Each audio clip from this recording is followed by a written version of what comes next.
자, 프로세스는 스케줄링 되어지는 동안에 다양한 큐 사이를 이동하게 되어집니다.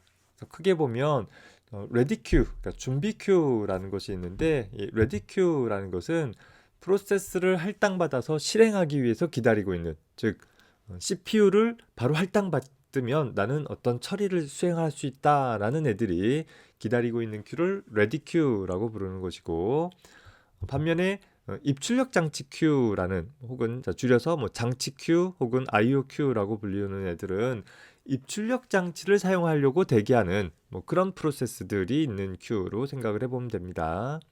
즉 프로세스의 상태 중에서 레디 상태에 있는 애들이 매달려 있는 큐와 웨이팅 상태에 있는 프로세스들이 매달려 있는 큐로 나눠볼 수 있으면 되는 거겠죠. 그래서 운영체제는 레디 상태에 있는 프로세스 중 하나를 선택을 해서 CPU를 할당을 해주는 것이고, 수행을 하다가 CPU에 의해서 러닝 상태로 수행하다가 입출력 장치를 사용을 하게 되어지면 그 프로세스는 레디 큐로 보내어져서 레디 큐에 있는 장치들은 각 입출력 장치가 사용되어질 수 있는 순간에 꺼내어져서 처리가 되어지고, 모든 처리가 끝나게 되면 다시 레디 큐를 보내어져서 CPU를 할당받아 나머지 작업들을 수행을 할 수 있도록 처리가 되어지는 것입니다.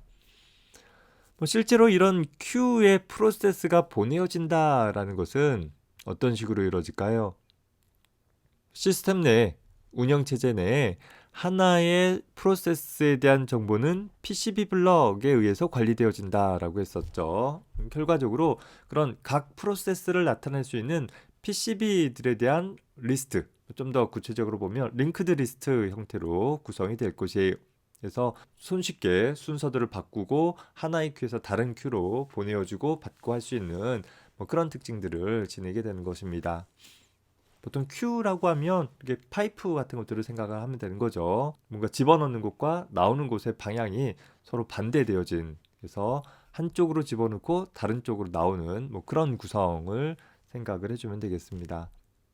레디큐는 CPU라는 하나의 장치를 사용하기 위해서 프로세스들이 줄을 서고 있는 큐라고 한다면, 장치 큐 같은 경우는 나한테 입출력 장치가 여러 종류가 있으니까 각 장치마다 레디 큐들이 따로따로 만들어져 있을 것입니다. 자, 그림을 보면 레디 큐와 입출력 장치 큐는 세부적으로 이렇게 생각을 해볼 수 있다라는 거죠. 링크드 리스트 형태를 통해서 각 프로세스들에 대한 PCB 블럭들을 쭉 매달아 놓는다라고 하면, 그러면 레디 큐에서 현재 CPU가 필요로 하는 프로세스들을 확인할 수 있는 것이요, 또 각각의 장치 큐에서는 현재 그 장치를 사용하고자 하는 프로세스들을 확인을 해볼 수 있겠죠. 자, 이 장치들 중에서 현재 뭐 각각의 상황에 따라 어느 프로세스를 먼저 사용하도록 할 것인지는 각각의 또 스케줄링 알고리즘을 통해서 처리를 해줘야 될 거예요. CPU를 할당하는 애는 CPU 스케줄러가, 뭐 디스크를 할당하는 애는 디스크 스케줄러가 담당을 해가지고서 현재 상황에서 가장 최적인 애, 또 가장 최우선적으로 해당하는 장치들을 할당해줄 애들을 골라주게 되는 것입니다. 자, 프로세스 스케줄링을 표현하는 한 방법으로 프로세스 스케줄링 큐잉 도표라는 다음과 같은 그림이 있습니다. 보통 프로세스 스케줄링을 설명을 할 때 이 큐잉 도표를 자주 인용을 하게 되는데, 여기서 보면 직사각형으로 표현되어진 부분들이 하나의 큐들이 될 거예요. 앞서서 본 것처럼 레디 큐와 장치 큐로 나뉘어져 있는 것이죠. 자, 그리고 나서 이 동그라미 부분들이 큐를 서비스하는 자원들, CPU와 각종 입출력 장치들이 있는 것이고, 이 화살표가 이제 프로세스들의 흐름 과정들을 나타낸 것입니다. 현재 디스크, 그러니까 보조기억 장치에 저장되어 있는 프로그램이 수행이 되어져서 레디 큐에 탑재되어지게 되면, 그 레디 큐에 있는 프로세스들은 적절한 스케줄링 알고리즘에 의해 CPU를 할당받는 순간이 오겠죠. CPU에서 처리되어지다가 그냥 바로 끝나버리면 그냥 종료하면 되는 것이고, 처리되어지다가 현재 CPU에게 할당되어진 시간이 만료되어지면, 시분할 시스템의 경우 현재 타임 슬라이스가 꽉 차서 다른 프로세스로 전환되어질 일이 있으면, 그러면 다시 레디 큐로 쫓겨나가면 될 것입니다. 혹은 CPU에 의해서 처리되어지다가 입출력 장치를 수행하는 명령을 만나게 되어지면 계속 CPU를 잡고 있어봐야 할 일이 없을 테니까 걔는 입출력 장치 큐로 보내주면서 웨이팅 상태로 보내어지게 되는 것이죠. 물론 입출력 장치 큐에 있는 프로세스는 적절한 순간에 해당하는 입출력 장치의 사용을 다 끝마치고 나면 레디 상태의 프로세스가 돼서 레디 큐로 들어오게 될 것입니다.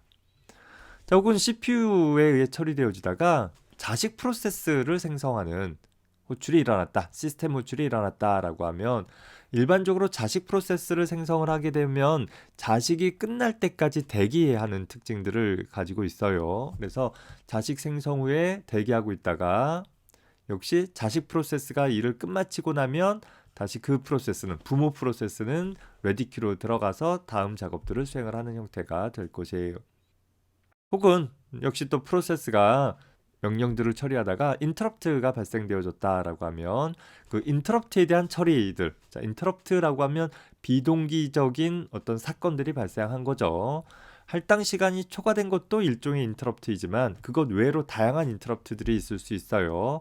자, 그런 인터럽트가 발생되면 보통 인터럽트 서비스 루틴을 우선적으로 처리하기 때문에 현재 수행 중인 프로세스가 인터럽트 발생으로 현재 러닝 상태에서 제거되어지면 인터럽트의 수행이 끝마친 다음에 재개될 수 있도록 하기 위해서 레디 큐로 보내지게 될 것입니다. 그래서 여기 장치 큐를 이용하는 경우와 자식 프로세스를 생성하는 경우 같은 경우는 오랜 시간 대기하고 있는 상황들이 필요하기 때문에 아마도 웨이팅 상태로 전이하고 있다가 해당하는 작업들이 다 끝나게 되면 레디 큐로 이동하게 될 것이에요. 앞서서 본 그림과 같이 스케줄링 하기 위해서 레디 큐에서 적절히 프로세스를 선택하는 일을 담당하는 운영체제의 부분을 스케줄러라고 부른다라고 했습니다. 자, 그 스케줄러는 어느 순간에 스케줄링 하느냐에 따라서 크게 두 가지로, 좀 더 세분화하면 세 가지로 나눠볼 수 있어요. 먼저 장기 스케줄러라는 것은 보통 롱텀 스케줄러 혹은 잡 스케줄러라고도 불려지는데 실행 대기 중인 잡 풀로부터 어떤 작업들의 목록으로부터 실제 실행을 하기 위해서 주기억 장치로 각각의 프로세스들을 탑재해주는 일을 담당을 하는 그런 스케줄러를 우리 장기 스케줄러 혹은 잡 스케줄러라고 불러줘요. 반면에 단기 스케줄러라는 것은 현재 레디 큐에 들어있는 각각의 프로세스들에다가 현재 레디 큐에서 레디 상태에 있는 프로세스들 중 어느 하나를 선택을 해서 실제 CPU를 할당해 주어 러닝 상태로 만들어주는 일을 담당하는 스케줄러를 단기 스케줄러 혹은 CPU 스케줄러라고 불러주기도 합니다. 장기다, 단기다라는 것은 그 스케줄러들이 얼마나 자주, 얼마나 빈번하게 사용되어지느냐에 따른 이름인 거죠. 메모리에 있는 하나의 장치를 CPU로 할당하는 일은 아주 빈번하게 일어날 거예요. 하지만 좌풀, 어떤 디스크 같은 어떤 좌풀로부터 각각의 작업들을 메모리에 탑재하는 일들은 상대적으로 좀 덜 일어나게 될 것입니다. 그래서 각각 단기, 장기라는 이름들을 가지고 있습니다. 자, 이렇게 장기 스케줄러, 단기 스케줄러라는 것은 각 스케줄러의 실행 빈도와 관계되어지는 이름들인데 단기 스케줄러, 즉 메모리에 탑재되어진 프로세스들을 각각의 CPU에게 매핑해주는, 연결을 해주는 단기 스케줄러는 시브나 시스템 같은 경우에 잦은 교체로 인해서 수 마이크로에서 수십 마이크로 초마다 아마도 일어나게 될 것입니다. 그보다 더 길어지게 되면 하나의 프로세스에게 할당되어진 타임 슬라이스에 비해서 스케줄링 되어지는 과정들이 너무 느리게 일어나게 되어져서 시브나 시스템에서는 상대적으로 사용자 응답성이 좀 떨어지게 되어지는 문제점들이 생기겠죠. 자, 반면에 장기 스케줄러라는 것들은 일괄 처리 시스템 같은 데에서 현재 잡풀에 할당되어져 있는 작업들 중에 현재 메모리에 탑재해주는, 실제 실행하기 위해서 탑재해주는 그런 작업들을 수행을 해줄 텐데 현재 메모리라는 것에 한계가 있다 보니까 메모리에 탑재된 작업들이 끝나서 비워지게 되어질 때마다 일부 작업들이 장기 스케줄러에 의해 스케줄링되어 좌풀에서 메모리로 전달되어지게 될 것입니다. 이것은 메모리에 탑재되어진 각각의 작업이 끝날 때마다 이루어지는 일들이 일어날 테니까 짧게는 수초에서 길게는 수분마다 발생되어지는 그런 일들이 되어지겠죠. 다만 이런 장기 스케줄러는 시분화 시스템에서는 필요하지 않은 그런 부분들인 것이죠. 일괄 처리 배치 시스템에서만 사용되어지는 것이고, 시분화 시스템에서는 사용자가 얼마나 많은 프로그램들을 동시에 수행할 것인지, 또 수행 중인 프로그램들은 각각 그냥 순차적으로 수행되어지는 것이 아니라 메모리에 탑재되어져서 빈번한 교체를 가져가면서 거의 동시적으로 수행되어지게 될 것입니다.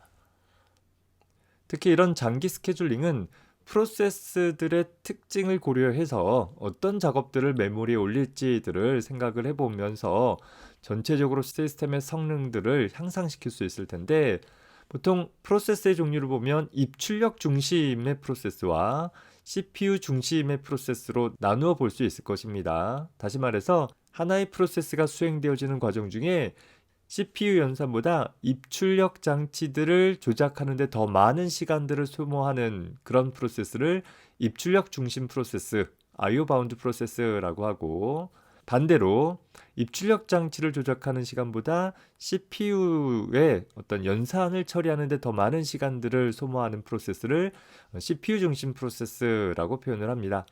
따라서 IO 중심 프로세스 같은 경우는 전체 프로세스가 사용하는 시간에 비해서 CPU를 상대적으로 짧은 시간 사용하게 될 것이고, CPU 중심 프로세스는 전체 프로세스가 사용하는 시간 동안에 입출력 장치의 접근보다는 CPU를 더 많이 사용을 하는 그런 프로세스들이 될 것이에요.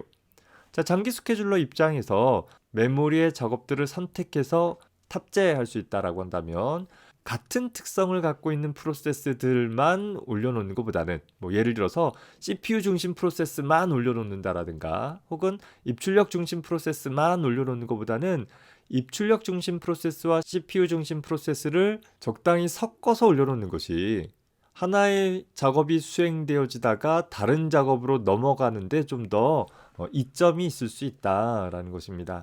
그래서 보통 장기 스케줄러는 이렇게 프로세스들에 대한 특징들을 기반으로 해서 적절히 두 종류의 프로세스들을 혼합해서 사용을 하는 일들을 해 주어야지만 효율적으로 시스템을 운영을 할 수 있게 되겠죠. 자, 중기 스케줄러라는 것도 하나 생각을 해볼 수 있습니다. 자, 중기 스케줄러라는 것은 단기 스케줄러보다는 덜 사용되어지지만 장기 스케줄러보다는 더 자주 사용되어지는 그런 스케줄러를 가리킵니다. 현재 시분화 시스템에서 보면 주기억 장치에 탑재되어진 모든 프로세스들이 빈번하게 교체되어져 가면서 CPU를 할당받아가며 조금씩 수행되어진다라고 했었죠.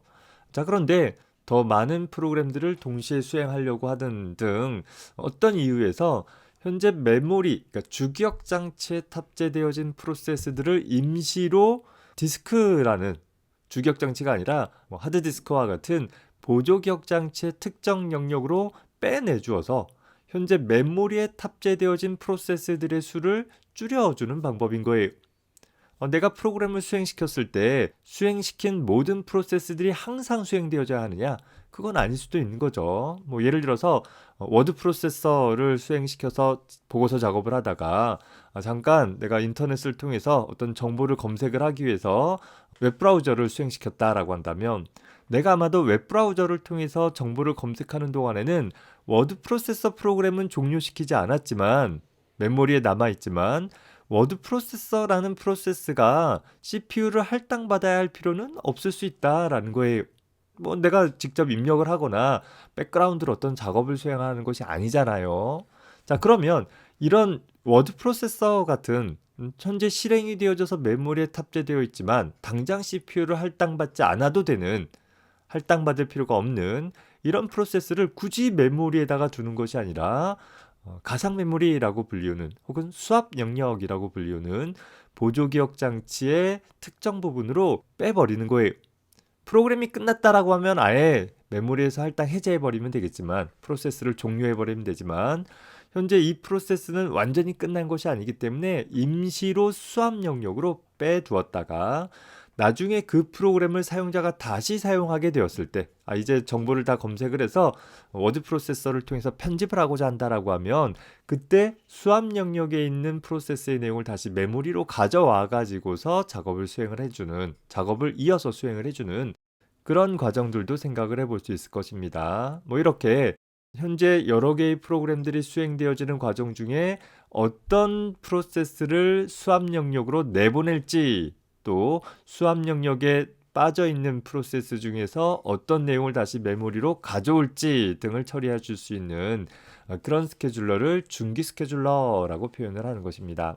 수행 중인 프로세스를 수압 영역으로 빼내는 것을 수압 아웃한다 표현하고, 수압 영역에 빠져 있는 프로세스를 다시 메모리로 가져오는 일을 수압 인 하게 되는 거죠. 일단 수압 아웃 되어진 것은 메모리에서 빠진 것이니까 아무리 메모리에 있던 내용이다 하더라도 CPU에 의해서 직접 상호작용할 수 있는 상황은 아닌 거예요. 그래서 수압 아웃 되어진 내용들은 굳이 레디 상태에 두어서 CPU를 할당받을 대상으로 둘 것이 아니라 당장 CPU를 할당받을 필요가 있을 때까지는 레디큐에서 아예 빼낼 수 있는, 크게 봐서 어떤 다중 프로그래밍의 정도를, 동시에 수행되어지는 프로세스의 개수를 좀 줄여보는, 일시적으로 줄여줄 수 있는 그런 효과들도 얻어볼 수 있는 것입니다. 수압 영역을 통해서 프로세스를 수압 아웃하고 수압 인 해오는 이런 작업들을 수압핑이라고 표현해 주기도 합니다. 보통 가상 메모리라는 운영체제의 부분에서 사용되어지는 부분이기도 하죠. 자, 단기 스케줄러에 대해서 살펴봅시다. 단기 스케줄러는 실제 이제 우리가 주되게 관심이 있는 부분이기도 해요. 보통 디스패처라고 불리는 현재 레디 큐에 있는 다수의 프로세스들 중에 어떤 하나를 선택을 해서 실제 CPU를 할당해주는 일을 수행을 해주는 부분을 가리키는 것이에요. 레디 큐는 레디 상태에 있는 프로세스들인 것이고, CPU를 할당받았다라는 것은 러닝 상태가 되어지는 것이니까, 즉 바로 실행할 준비가 되어져 있는 프로세스들 중에 하나를 선택해서 적절하게 CPU를 할당해줘 실행해주는 작업들을 수행을 하는 것이고, 이거는 앞서서 봤던 중기 스케줄러나 장기 스케줄러에 비해서 더 자주, 더 빈번하게 발생이 되어진다라는 것이죠. 특히 시분할 시스템 같은 경우라면 아주 짧은 시간 간격마다 자주 이 작업들이 일어나게 될 것이에요. 자, 그래서 디스패처에 의해 선택되어진 프로세스는 앞서서 살펴봤던 컨텍스트 스위칭이라는 작업을 통해서 PCB 블럭에 백업되어져 있는 레지스터의 값들을 복원을 한다라든가 다시 백업을 한다라든가 하는 작업들이 일어나게 되어질 것입니다. 프로세스의 상태 변환들을 다시 한번 살펴보면, 하나의 프로세스가 생성되었다 라고 하면 장기 스케줄러가 존재하는 경우라면 생성된 작업들은 장기 스케줄러에 의해서 메모리에 탑재되어지는 일들이 일어나겠죠. 일단 레디 상태로 탑재되어질 수도 있고 일시 정지 상태로 탑재되어질 수도 있을 거예요. 다만 장기 스케줄러가 없는 최근에 시브나 시스템 같은 데에서는 생성된 프로세스는 바로 레디 상태로 탑재가 되어질 것입니다. 어찌됐든 간에, 자, 레디 상태에 있는 프로세스 중에 하나를 선택을 해서 CPU를 할당해주는, 실행 상태로 만들어주는 것은 단기 스케줄러가 담당을 하는 것이고, 이제 우리가 뒤에서 CPU 스케줄링 알고리즘을 통해서 살펴볼 것은 모두 다 이 단기 스케줄러에 해당하는 알고리즘들이 될 것이에요. 자, 그리고 실행 중인 프로세스는 일정한 시간이 만료되어지면 인터럽트 발생으로 레디 상태로 보내지고 다른 애를 다시 골라서 러닝 상태로 만들어지는 일이 빈번하게 일어나게 되겠죠. 빈번하게 일어나기 때문에 단기 스케줄러, 짧은 시간마다 발생되는 스케줄링이다라는 것을 나타내주고 있습니다. 자, 물론 실행 중인 프로세스가 끝나면 다시 종료하게 될 것이고, 실행 중인 프로세스 내에서 어떤 입출력 장치들을 요구한다든가 해서 당장 CPU를 갖고 있어봐야 할 수 있는 일이 없다라고 한다면 그 처리가 끝날 때까지 웨이팅 상태에 머무르게 되겠죠. 자, 웨이팅 상태에 머물러다가 그 입출력 장치에 대한 처리가 끝나게 되어지면 이제 나는 다시 일할 준비가 되어진 상태니까 레디 상태로 보내어지면서 역시 또 스케줄링들이 일어날 수 있게 되는 것입니다. 페이지 폴트, 뭐 페이지 부재에 대한 얘기나 뭐 페이지 인터럽트에 대한 얘기 뭐 이런 것들은 뒤에 가서 뭐 메모리 시스템 다룰 때 조금 더 세부적으로 살펴보도록 할게요.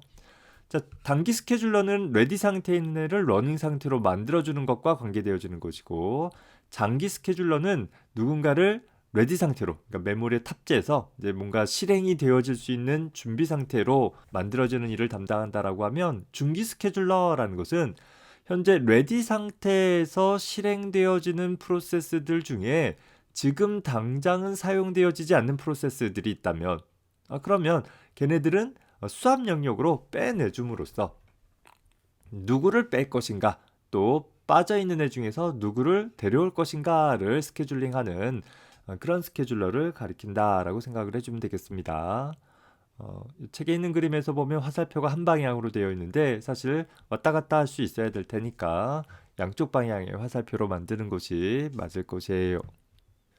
자, 이 중에서 우리가 좀 더 관심 있는 CPU 스케줄링 부분들을 좀 살펴보면, 단기 스케줄러에 의한 CPU 스케줄링 상황을 살펴보면 레디 상태, 즉 레디 큐에 있는 프로세스 중 하나를 선택해서 CPU를 할당하는 일을 해주면 되겠죠. 뭐 다양한 스케줄링 알고리즘이 있을 수 있어요. 즉 그냥 순서대로 먼저 들어온 것을 먼저 할당하는 방법도 있지만, 뭐 여러 가지 요인들을 고려해서 좀 더 효율적으로 시스템이 운용될 수 있는 그런 여러 가지 스케줄링 방식들이 이제 뒤에 가서 소개가 되어집니다. 뭐 스케줄링이 이런 단기 스케줄러에 의해서 스케줄링이 일어날 수 있는 상황들을 따져본다라고 하면, 일단 러닝 상태에서 수행 중인 프로세스가 종료되어지는 상황이 있겠죠. 즉 러닝 상태인 프로세스가 없어지는 상황인 거예요. 프로그램이 끝나버렸기 때문에 타임 슬라이스, 그러니까 현재 이 프로세스에게 할당된 시간 간격이 만료되지 않았다 하더라도 더 이상 수행할 문장이 없는 거죠. 그러면 굳이 그 프로세스를 위해서 시간을 확보하고 있을 것이 아니라 프로그램이 종료되는 즉시 레디 상태에 있는 애 하나를 데리고 오는 스케줄링이 필요하게 될 것이에요.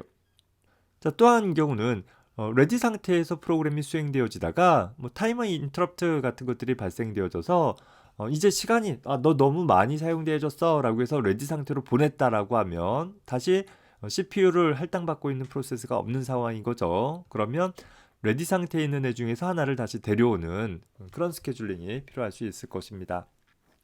자, 혹은 실행 상태에서 어떤 프로그램이 수행되어지다가 그 프로그램 내에서 입출력 장치를 요청하는 일이 발생됐다라고 하면 그 프로세스는 웨이팅 상태로 보내게 되니까 다시 현재 러닝 상태에 있는 프로세스는 없게 되어지겠죠. 그러면 역시 스케줄링이 일어나서 레디 상태에 있는 프로세스 중에 하나를 가져오는 일을 수행을 해볼 수 있는 것이고, 자, 그 다음에 마지막으로는 어떤 프로세스가 웨이팅 상태에 있다가 그 웨이팅 상태에 있는 프로세스가 어떤 입출력 장치에 대한 요청이 다 끝나버렸어요. 그래서 레디 상태로 처리하게 되어지면 현재 입출력 장치의 작업이 끝난 프로세스에 대한 스케줄링을 위해서 역시 또 단기 스케줄러가 동작되어질 수 있을 것입니다.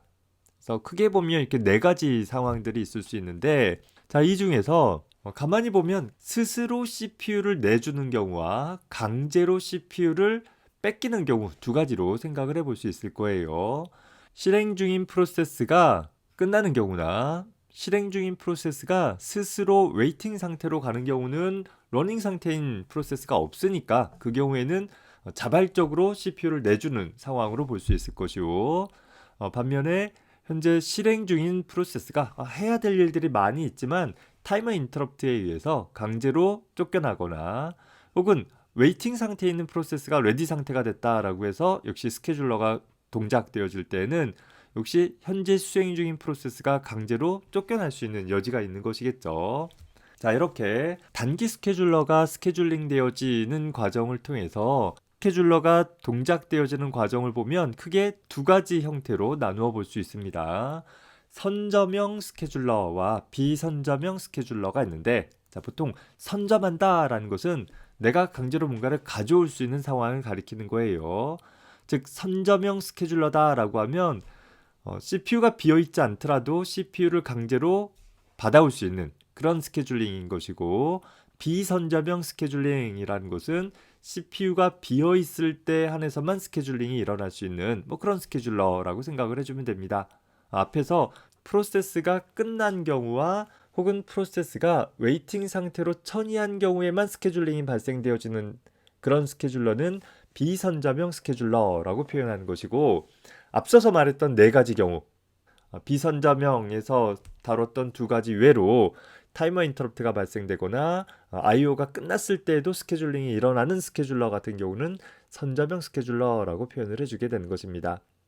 자, 비선점형 같은 경우는 스스로 CPU를 반납하기 때문에 상대적으로 좀 문제가 덜 하지만, 선점형 스케줄러 같은 경우는 어떤 프로세스가 CPU를 할당받아서 일을 충분히 하지 않았음에도 불구하고 CPU를 뺏길 수 있기 때문에 종종 공유 자원들, 그러니까 여러 개의 프로세스가 어떤 하나의 공유 자원들을 공유해 가면서 작업을 할 때 적절한 조정들이 필요하기도 한 그런 복잡한 일들을 고려를 해줘야 되기도 합니다.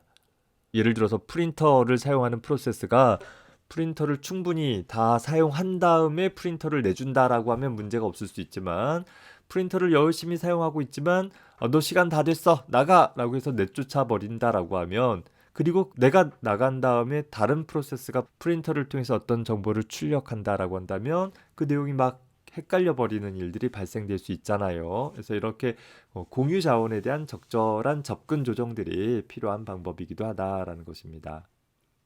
그래서 이런 부분들을 좀 더 적절하게 처리하기 위해서 보통 컨텍스트 스위칭이 일어나기 전에 현재 나한테 부여되어진 시스템 호출에 대한 처리를 완료하도록 하거나, 혹은 뭐 입출력 요청들을 블러킹해서 내가 아직 프린터에 대한 처리가 안 끝났으니까 혹시 다른 애가 프린터를 쓰려고 하더라도 프린터는 쓰지 못하도록 내가 돌아와서 나머지를 다 쓸 때까지 블러킹 해버리는 그런 방법들을 취하기도 합니다.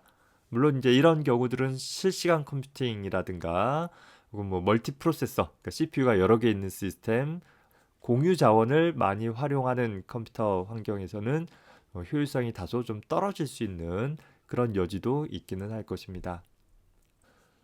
자, 앞서서 얘기했듯이 하나의 CPU에게 어떤 프로세스를 할당할 것인지에 대한 단기 스케줄링에 관계되어지는 알고리즘들은 여러 가지 것들이 있어요. 여러 가지 기준에 따라서 좀 더 효율적으로 처리할 수 있는 다양한 연구들이 있는데, 그런 여러 가지 알고리즘들을 비교하기 위해서는 몇 가지 기준들을 생각을 해볼 수 있겠죠. 자, 이왕이면 효율성이 좋은 알고리즘을 선택을 해줘야 되는데, 과연 효율성이 좋은 알고리즘이 무엇이냐라는 것이에요. 자, 여러 가지 기준이 있을 수 있는데, 가능하다면 CPU의 이용률은 높게 유지될 수 있었으면 좋겠다라는 것이죠. CPU가 쉬지 않고 가급적이면 뭐 100%까지는 아니겠지만 가능하면 바쁘게 어떤 작업들을 계속 유지할 수 있는 상태가 유지될 수 있었으면 좋겠다라는 것이고, 또 처리율도 역시 높게 유지될 수 있었으면 좋겠다라는 거예요. 자, 처리율이라는 것이 단위 시간 동안에 얼마나 작업들을 끝낼 수 있느냐, 뭐 이런 부분들을 나타낸다라고 하면, 이왕이면 같은 시간 동안이면 많은 작업들이 끝날 수 있었으면 좋겠는 것이죠. 자, 또 총 처리 시간이라는 것도 있어요. 자, 총 처리 시간은 하나의 프로세스를 완전히 처리하는 데 걸리는 시간을 나타내는데, 실제 CPU가 일을 처리하는 시간과 그 프로세스를 수행하기 위해서 입출력 장치를 조작하는 시간, 또 그런 일들을 하기 위해서 대기하는 시간, 또 레디큐에서 CPU를 할당받기 위해서 대기하는 시간까지 다 합친 총체적인 시간이에요. 뭐 실제 어떤 다른 프로세스들과 함께 일을 수행하느냐에 따라서 이 시간들은 다 달라질 수는 있긴 하지만, 하여튼 대략적인 어느 범위 내에서 하나의 총 처리 시간은 가급적이면 좀 짧게 걸릴 수 있는 그런 방법들이 좋은 스케줄링 방법이 되겠죠. 더불어서 대기 시간이라는 것도 있어요. 자, 대기 시간이라는 것은 하나의 프로세스가 레디 큐에서 CPU를 할당받기 위해서 기다리는 시간들을 대기 시간이라고 하고, 보통 각각의 스케줄링 알고리즘에 따라서 이 대기 시간들이 크게 차이가 나더라라는 것입니다. 그래서 우리 뒤에서 여러 가지 스케줄링 알고리즘들을 비교할 때 보면 이 대기 시간들을 기반으로 해가지고서 얼마나 성능이 좋은 스케줄링 알고리즘인지를 비교하게 될 것입니다.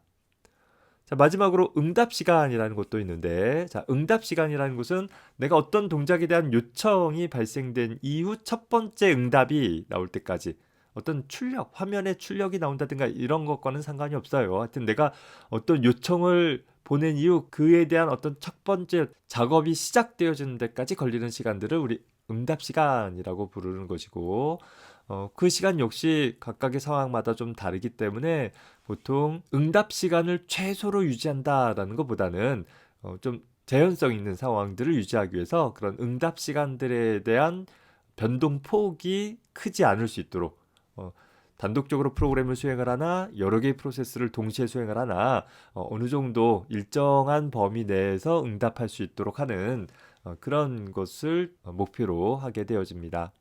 뭐 이렇게 여러 가지 평가 기준들이 있는데 뭐 이 기준들은 다소 상충적일 수 있어요. 시스템의 이제 사용 목적에 따라 적절하게 좀 조절을 해서 스케줄링들을 해 나가야 될 것입니다. 그래서 그림을 통해서 좀 살펴보면 현재 세 개의 프로세스 ABC가 있고 ABC 순으로 거의 같은 시간에 도착했다라고 한다면 일단 자, 총 처리 시간이다라고 하면 현재 C 프로세스에 대한 총 처리 시간이다라고 하면 프로세스는 여기서 도착했지만 뭐 여러 가지 A, B라는 다른 작업과 같이 병행적으로 수행되어지다 보니까 최종적으로 끝난 시간, 처음 프로세스가 시작된 시간 대비 끝난 시간 이 부분이 현재 C 프로세스에 대한 총 처리 시간이 되어집니다. 자, 반면에 뭐 C 프로세스 입장에서 대기 시간이다라고 한다면 현재 C 프로세스가 거의 같은 시각에 도착했지만 A, B를 처리하느라고 기다리는 시간 또 스케줄링 되어져서 A, B를 통해서 기다리는 시간 또 스케줄링 돼서 기다리는 시간 이렇게 그 기다리는 시간들의 합 부분들을 C 프로세스에 대한 대기 시간으로 볼 수 있는 것이에요.